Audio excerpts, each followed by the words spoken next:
And usually in NBA history, it says you have to lose and lose big before you win. What is it about this team that says we lost last year? Yeah, but that's different. You have to lose at a bigger stage. Usually, teams usually. It's the playoffs. We lost last year. We lost the last 2 years. God damn! How much more we gotta lose? Yeah, how much you want us to lose? We're losing for 20 years. I mean, that's just the truth, dog. God damn! Two things. Great question from Vinny. Great question gets a great answer. I don't even know if did they even let you finish the question? Actually did. 20 years. It was great. It was great. Great question, great answer, great exchange.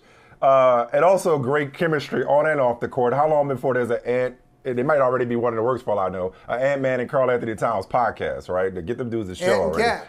But Vin, and Cat. Yeah, exactly. Like title writes itself. But Vinny, it felt like the premise for your question was one that we thought about, not just the Timberwolves, but also the Thunder coming into these playoffs, that they hadn't quite paid their playoff heartbreak dues to the extent that most teams have had to throughout NBA history. This seems like they're a little ahead of schedule, at least our schedule. They obviously took exception to that, but it felt like they were a little more mature than this moment would suggest they would be. Now that you've had, a day or so to continue to process it, and you wrote a great column, as always, for Yahoo Sports about what we witnessed, this not passing of the torch, but taking of the torch, from the Nuggets by the Timberwolves. What do you make of this team and why they were able to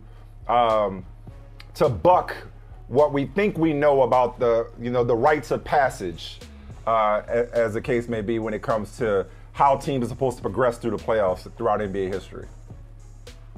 Well, I think you don't have to go far, Mike. Like, for one, it's great to see you. You know what I mean? Like, your skin is looking, elite and all of that stuff. You know what I mean? You're keeping your skincare routine, all the way right. But I ain't had a haircut in a minute. I might just grow this out, see where it takes me. I ain't had a haircut in a little while, but thank you.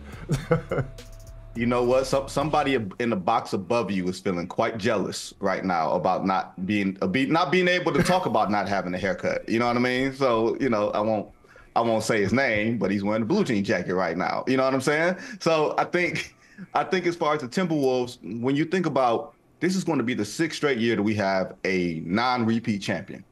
So the rites of passage, you aren't passing through the champs and the champs aren't beating you on the way to repeating. I think these things are kind of interrelated, where we got another year. Yeah, I think there's another year where a Final Four looks completely different than the year before. And if you are the Minnesota Timberwolves, they were built to beat the champions. They were built by Tim Connolly, who said, you know what, I'm going to need guys to guard Nikola Jokic. I'm going to need guys in wings that can contend with Jamal Murray. And granted, it's good when you already got Ant-Man there. It's good when you got Karl Towns there. You can slide Karl Towns into a spot where he doesn't have to take on the bulk of big man responsibility. So I think, for me, it's not just the maturity of a team, it's recognizing an opportunity. And a lot of people got the question wrong, because when it went viral, they were like, why would you ask a stupid question? And I think people don't get it. Like the last team, of course, Twitter gets everything wrong. You know what I mean? But Phoenix was the last team, or was the first team, rather, in 2021, once they acquired Chris Paul, to go to the NBA Finals without having won a playoff series before. At least you got to win one. Like, I'm not saying you got to go from the second round to the NBA Finals, but you got to at least win a round. And never in NBA history, just steps. I mean, never. Yes, it's not an elevator to success. It's a stairwell. It's not an elevator typically. Stairway to heaven. You know what I mean? The OJs. You know what I mean? Like there's stairway to heaven, step by step, right? I think there are ways that you have to lose and win at the same time. Like, losing in the first round is not really going through the playoffs. That just meant you lost in the first round. You're one of the top half of the teams in your conference. Right. So for them to have won a playoff round and then beat the champions in the manner that they beat them, yeah, you got to ask the question, what is it about y'all that says we're ready to actually make the leap to the NBA Finals? Because I think they're going to the NBA Finals. So what is it about? We'll get to that in a second. I would say, yeah, answer your own question. What is it about them that makes them different? If you think they're going to the NBA Finals, then they've done something that hasn't been done since the Phoenix Suns. So what is it? Part of it, I think, is a good draw. Part of it, I think, is Anthony Edwards' maturity, like on-floor maturity. And I know, Holly, you're looking at that 6 for 24, and you're going to say, man, we're making excuses for the guy. We are. Because anybody else we'd be killing. But he played, no. True. He played a good basketball game. There is a difference between not shooting. Well, we have gotten seduced into believing shooting means that you have played a great basketball game. I've seen dudes hit plenty of shots and cannot play a good basketball game. He defended Jamal Murray to the point that Jamal Murray did not want to do those dribble handoffs with Nikola Jokic in the critical moments of that fourth quarter. You didn't see those play, that two-man game, because Ant took his will. Now, I'd much rather you shut somebody's water off and make the critical plays and make the right reads and not force your offense and keep the ball moving when you know you don't have your shot going than just have your shot going, because he made sure that he did not slow down or gum up the Minnesota offense. So when it came time for him to hit big shots, those two big threes, the wing three at the end of the third quarter, and then the three on the corner, when it came time to put them up 10, he did that. So you can take your 6 for 24, and I will say he played a good basketball game.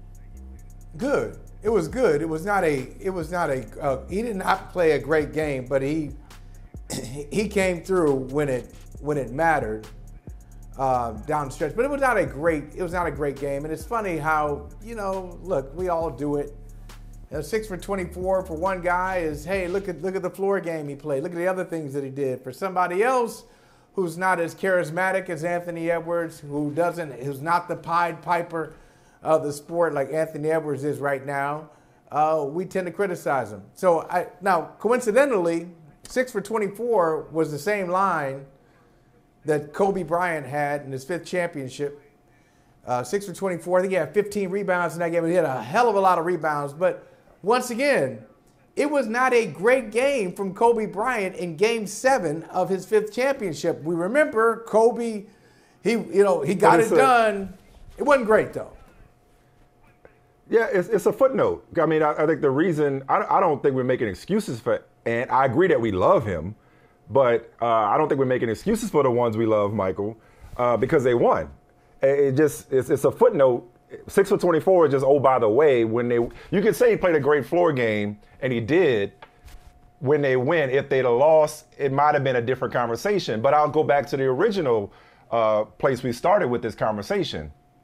Had they lost and he went 6 for 24 or worse in a loss on the road in Game 7 against the defending champions and the best player in the world, to the point of Vinny's question in the press conference, we would have chalked that up as a lesson, as a growing moment, as going through it to get to it, which is why I overstood what you were saying, Vinny, and it's true, because typically the lessons that you need to learn, because even if you talk about those Phoenix Suns from a couple of years ago, well, what changed?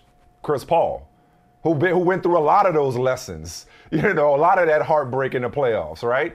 And so usually those lessons come in the form of losing on the road in Game 7 or getting blowed out by the defending champion. And we see, and we see the video and the documentary of everybody sitting on the bench with their heads hanging and then watching the confetti, rain down and what's the cliche, Vinny? It's like, oh, soak this in so you never feel this again. You can see what it's like, what you need to do to get over this hump.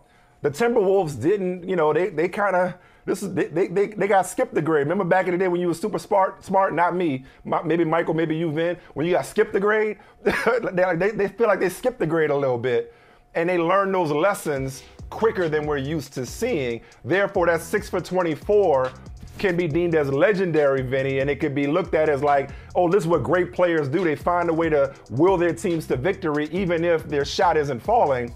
Whereas typically that 6 for 24 would have been in a loss. So if I answer Vinny's question, I'll say it goes back to the construction of this team, that it's good enough to where this 22-year-old superstar can have an off shooting night, and yet he's got guys in the form of Gobert and Cat and McDaniels and Nasty Nas that can pick him up. So while this is a young team, its talent belies its inexperience, Vinny.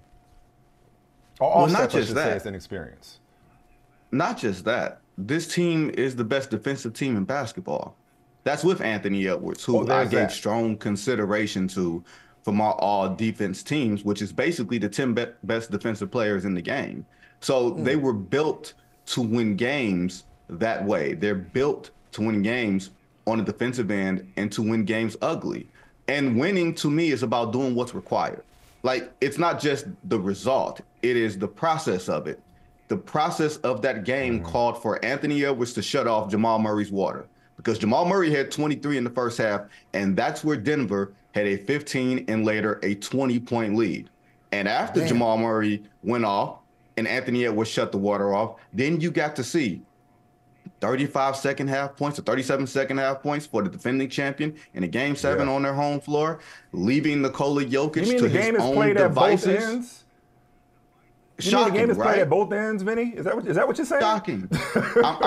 I'm shocked. I'm amazed that we sit here and we all are intelligent brothers. We all can acknowledge that, but we only look at one category on a stat sheet. We don't look at every other part of the floor. It's not just playing a floor game. Playing a floor game is for dudes who can't play. Okay, let's say that, right? When you give somebody a compliment, you say, "Oh, he's playing a great floor game." We're saying he's doing things because he doesn't have the skill set to do the other things.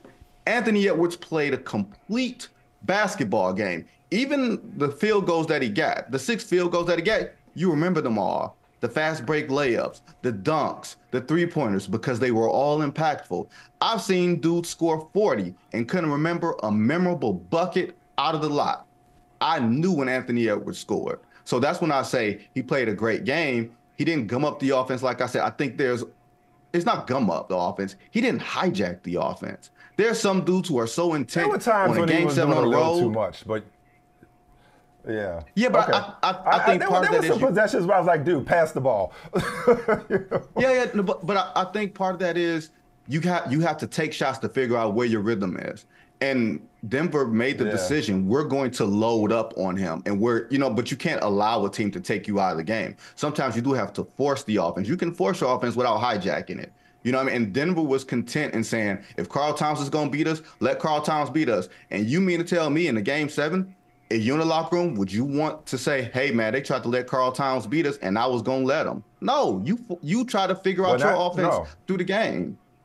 Hey, thank you for watching Brother from Another. If you haven't hit that subscribe button, go ahead and do that now. Don't forget, you can catch us 3 to 4 weekdays on PeacockTV.com and on Sirius XM Channel 85.